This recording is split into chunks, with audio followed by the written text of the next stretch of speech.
আসসালামু আলাইকুম। আমি এখন বানাবো খুব মজার একটা কালা চানা বাহারি চাট বলে এটাকে। কালা চানা মানে আমাদের দেশি নর্মাল ছোলা বুট দিয়ে তৈরি, সেই জন্য এটাকে কালা চানা বলে। জিনিসটা দেখতে যেমন সুন্দর, খাইতে তেমন মজা। তো ইফতারের সময় খুব কাজে লাগবে জিনিসটা। যারা বিশেষ করে একটু অন্য ধরনের বুট পছন্দ করেন, ছোলা বুট, একবার বানায় খেয়ে দেখতে পারেন। তো আসেন দেখি শুরু করা যাক। তো এতে আমার লাগবে ছোলা বুট। তো আমি এখানে এসিআই পিওর ব্র্যান্ডের ছোলা বুট নিয়ে 1 কাপ নিব। 1 কাপ নিলাম। এটাকে আমি এখন ধুয়ে, এটা সারা রাত ভিজা রাখলে সবচেয়ে ভালো হয়, অথবা সকালে ভিজা রেখে বিকালে কাজ করলেও হবে। 5-6 ঘন্টা অন্তত এটা ভিজতে পারে। তো ভালো মতো ধুয়ে আমি এটাকে পানি দিয়ে ভিজায় রাখবো। 5-6 ঘন্টা ভিজা রাখার পরে ছোলাগুলোকে আমি ধুয়ে নিছি বেশ সুন্দরী। আসলে বড় কোম্পানির জিনিসের প্যাকেটের জিনিসগুলো একটু পরিষ্কারই রাখে ওরা, খুব একটা ময়লা টলা ছিল না। এখন এইটাকে আমি সাথে একটু লবণ দিয়ে এটাকে আমি সিদ্ধ করে নিব। সোডা টোডা কোনো কিছু দেওয়া দরকার নাই, এমনি সিদ্ধ হয়ে যাবে। তো ছোলাগুলা সিদ্ধ হয়ে গেছে। এই যে দেখেন, একটু টিপ দিলেই এটা মোটামুটিভাবে নরম হয়ে গেছে। একদম গলায় ফেলার দরকার নাই। এখন আমি চুলাটাকে বন্ধ করে দিব, দিয়ে এই পানি সহ এটাকে আমি রেখে দিব, কারণ এর পানিটা ফেলার দরকার নাই। পানি সহ আমি বাকি কাজটা করব। আমি এখানে ছোট একটা ফ্রাই প্যান গরম করে তার মধ্যে 1.5 চা চামচ জিরার গুঁড়া একটু ভেজে নিব। আমি এখানে এসিআই পিওর জিরার গুঁড়াটা ব্যবহার করতেছি। আমার টালা জিরার গুঁড়া লাগবে, তো জিরা ভেজে গুঁড়া করার থেকে আমি জিরার গুঁড়াটাকে ভেজে নিচ্ছি একটু। তো হয়ে গেল আমার 1 মিনিটের কম সময় লাগলো। এখন আমি এটাকে পাশে রেখে দিব। আমার শেষে চারটের সাথে মেলানোর সময় এটা লাগবে। আমি একটা কড়াইয়ে একটু তেল গরম দিব, প্রায় 1.5 টেবিল চামচের মতো। এখানে আমি এসিআই পিওর সরিষার তেলটা ব্যবহার করতেছি, হইল বোধহয়।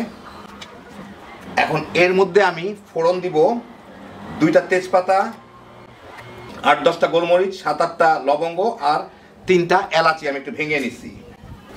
এই কয়েক সেকেন্ড একটু নাড়ানাড়ি করেই এর মধ্যে আমি দিয়ে দিব 1 টেবিল চামচ আদা কুচানো। আদাটা কুচানো, কিন্তু বাটা না। বাটাও দিতে পারেন, কুচানোটা হলে ভালো ফ্লেভার আসে আর কি। দিয়ে এইটাকে একটু ভেজে নিব আমি কয়েক সেকেন্ড মাত্র।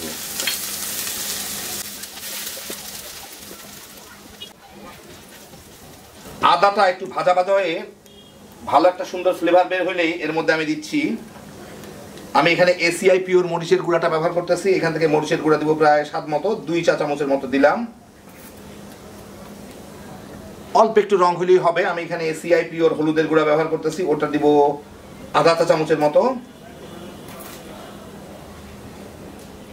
আর ধনিয়ার গুঁড়া দিব আমি প্রায় 1 টেবিল চামচের মতো, সেটা আমি এসিআই পিওর ধনিয়ার গুঁড়া ব্যবহার করতেছি। এইগুলাকে একটু নাড়াচাড়া করে মিশাই নিই, হালকা একটু ভেজে, যাতে হলুদের কাঁচা গন্ধটা চলে যায়। আমি চুলার জাল কিন্তু এখন খুব কমায় দিছি, একদম কমে। একই সাথে এখানে কতগুলা কাঁচা মরিচ, লাল মরিচ কুচকুচি করা আছে। লাল মরিচটা আমার অসাধারণ সৌন্দর্য জ্ঞান দেখানোর জন্য দিছি, ওইগুলাও দিয়ে দিব। মোটামুটি ভাজা হয়ে গেল, হলুদের কাঁচা গন্ধটা চলে গেলেই আমি এই ছোলাগুলাকে পানি সহ এর মধ্যে দিয়ে দিব।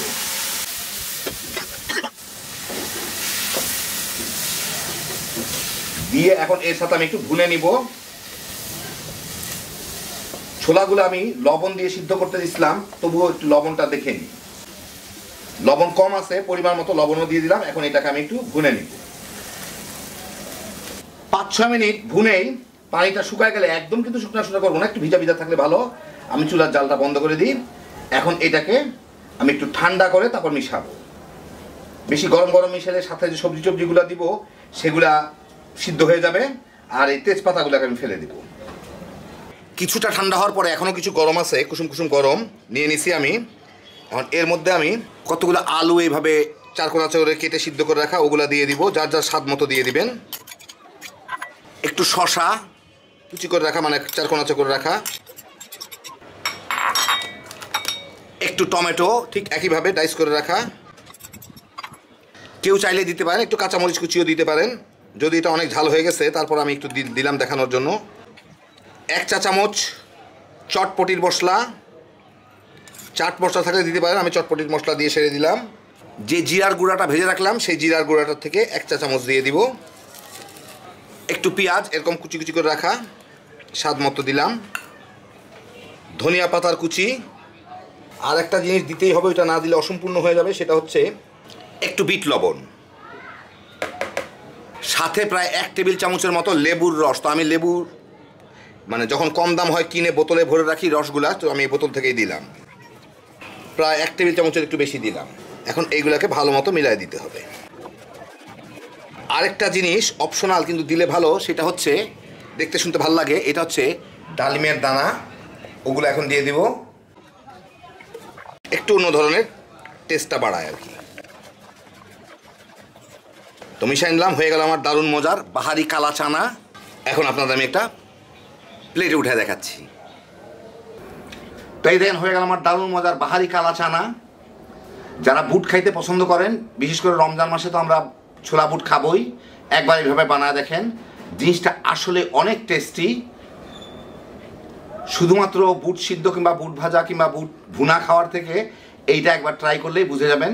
কারণ এর সাথে যে অতিরিক্ত জিনিসগুলো সবজিগুলো দিলাম, শসা, টমেটো ইত্যাদি, আলু টালু, এর টেস্টটাকে অনেক গুণ বাড়ায় দেয়। হ্যাপি জোশের একটা আইটেম, আর খুব রিফ্রেশিং, একবার খাইলেই বুঝতে পারবেন। তো পারলে ইফতারের জন্য বানায় ফেলান, তামা তামা করে খায় ফেলাইতে পারবেন। আল্লাহ আপনাদের সবাইকে ভালো রাখুন, সুস্থ রাখুন, নিরাপদে রাখুন। ইনশাআল্লাহ বেঁচে থাকলে আবার দেখা হবে। আল্লাহ হাফিজ।